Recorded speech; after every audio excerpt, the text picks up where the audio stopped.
자, 안녕하세요. 선샤입니다. 반갑습니다. 만나서 반갑습니다. 자, 오늘은 인플레이션에 대해서 다시 한번 구체적으로 좀 얘기 나누기로 하겠습니다.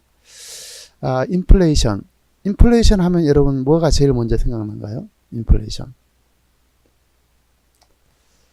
인플레이션으로 인해서 저는 뭐가 가장 생각나냐면은 이 가난한 사람들이 계속해서 가난한 구조다라고 이렇게 생각을 하고 싶어요.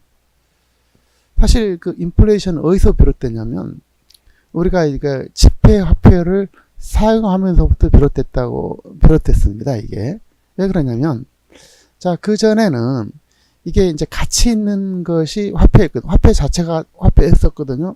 예를 들어서 금이 됐든 은이 됐든 동이 됐든 청동기가 됐든 어쨌든 실물을 가지고 화폐 역할을 했는데 이거를 갖다가 편리성을 도모하기 위해서 종이에다가 가치를 매겨가지고 임의로 설명을 해서 그걸 갖다가 사람들한테 법과 제도를 통해서 이거를 화폐화 시킨 거예요.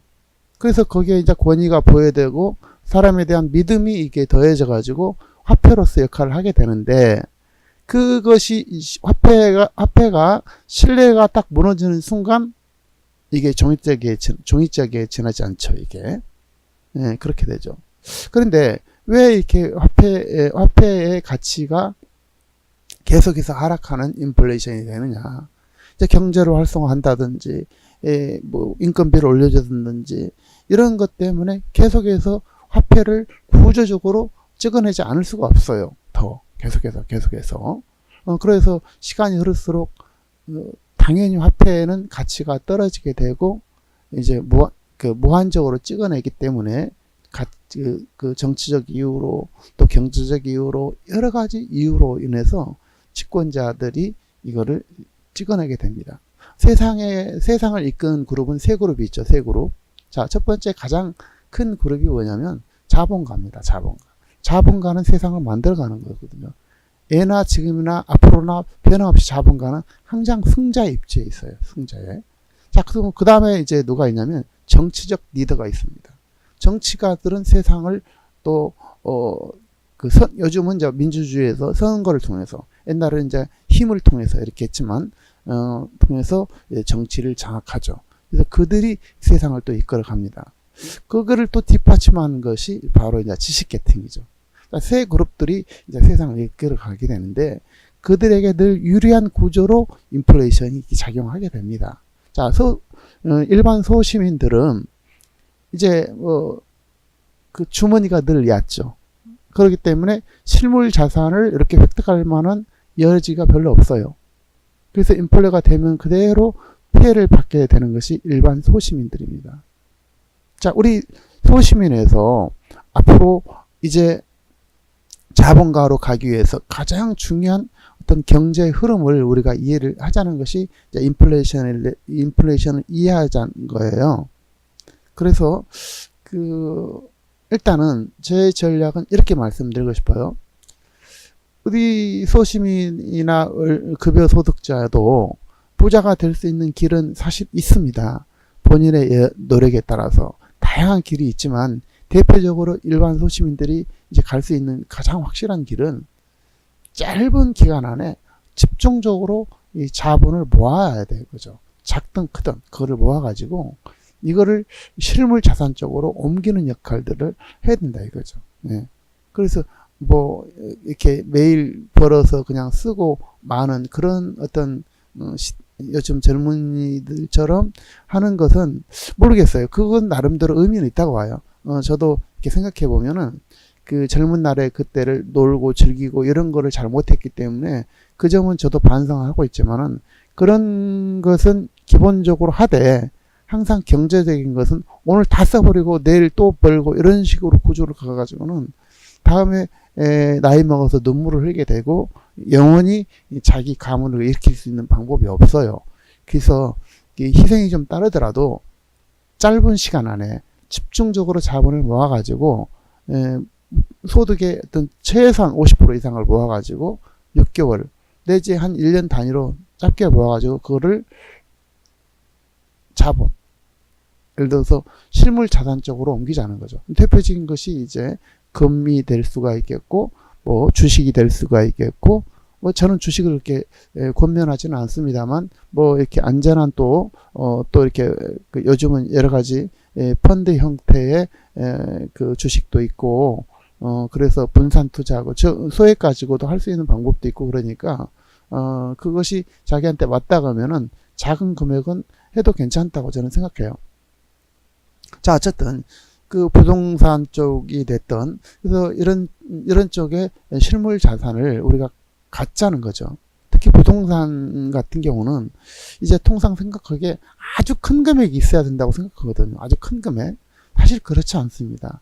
우리가 1년을 모으면은 6개월을 모으면 충분히 부동산에 투자할 수가 있어요.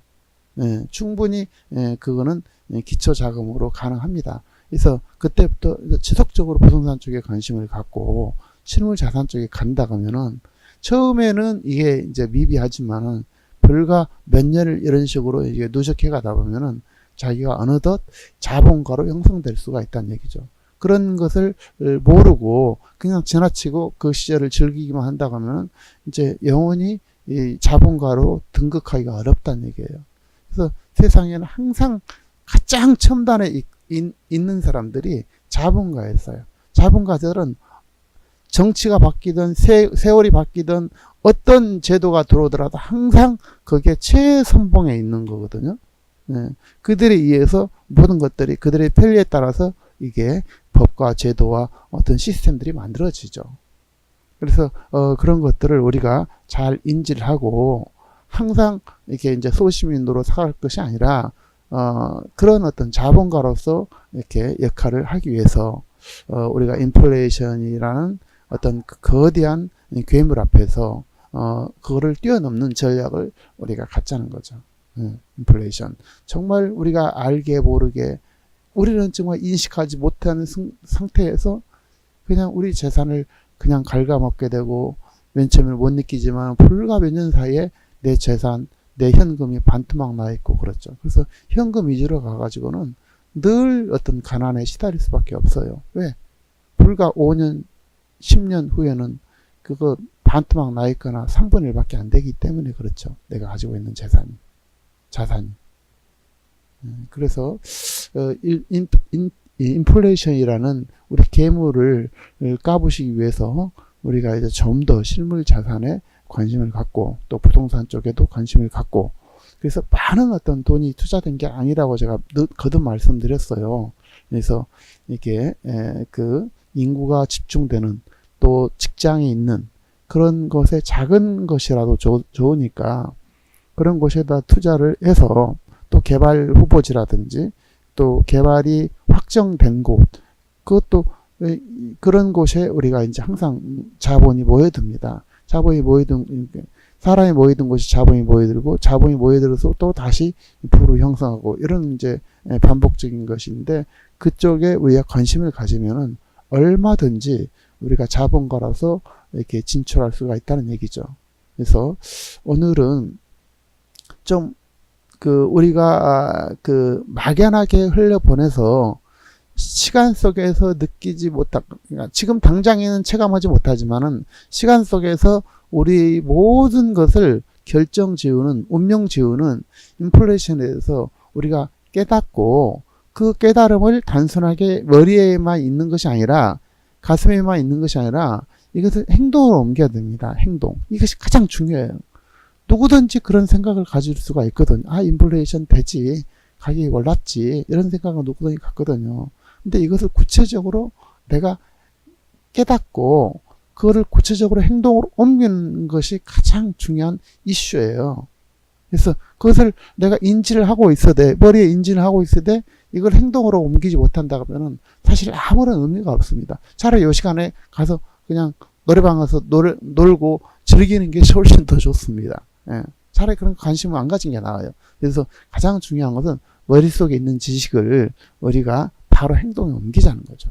그래서 오늘부터 내일 할 것도 없어. 오늘부터 당장에 세부적인 계획을 세워서 내가 자축을 어떻게 할 것이고 그 저축을 3개월이 됐든 6개월이 됐든 해서 한 달에 예를 들어서 200만 원 모아서 3개월에도 600만 원 모아줄 수 있잖아요. 예를 들면 100만 원씩 모으면은 뭐 6개월이면 600만 원 될 것이고, 이렇게 해서 그 자금 5, 600만 원 가지고도 충분히 부동산에 투자할 수 있고 실물 자산에 투자할 수가 있습니다. 금도 결국은 우상향으로 오르게 됩니다. 구조적으로 오르게 돼 있죠. 왜? 얘는 가만히 있지만 인플레가 되기 때문에 그렇습니다. 네. 그래서 뭐 그 현금은 저는 당장에 지금 쓸 거, 네. 아주 급하게 쓸 거, 또 이런 거를 제외하고, 또 이제 각자 그 경제 규모에 따라 틀리겠지만 이런 걸 제외하고 조건 없이 실물 자산 쪽으로 옮겨야 된다. 그래서 결국은 이제 실물 자산이 스스로 어떤 인플레를 방어함과 동시에 그 자체가 또 가치가 향상되고, 이래서 현금을 가지고 있는 사람들이 은행 이자를 넣는 것은 인플레를 채 방어하지 못합니다. 예를 들어서 인플레가 연 5% 되는데 은행에 넣어봤자 1%, 2% 받기 바쁘죠, 요즘 세금 떼고 나서. 예, 그럼 계속 마이너스 3%가 되는 거예요. 이렇게. 그래서 그런 것을 커버하기 위해서는 우리는 빨리 이런 인플레의 어떤 그 습성을 잘 이해를 하고 행동으로 옮겨서 우리가 시대를 이끄는 자본가로서 거듭 태어나기를 저는 바랍니다. 우리 구독자 여러분, 시청자 여러분 모두가 다 성공한, 또 행복한 성공자로서의 모습을 지금 오늘 이 시간 다시 한번 우리가 마음속에 또 머릿속에 깨닫고 행동으로 옮기는, 또 실천하는 여러분 되시기를 간절히 소망하면서 또 오늘 또 함께 하시는 동안 늘 이렇게 구독, 좋아요 이렇게 함께 해주셔서, 또 이렇게 많이 좀 전달해 주셔서 함께 같이 성공했으면 좋겠습니다.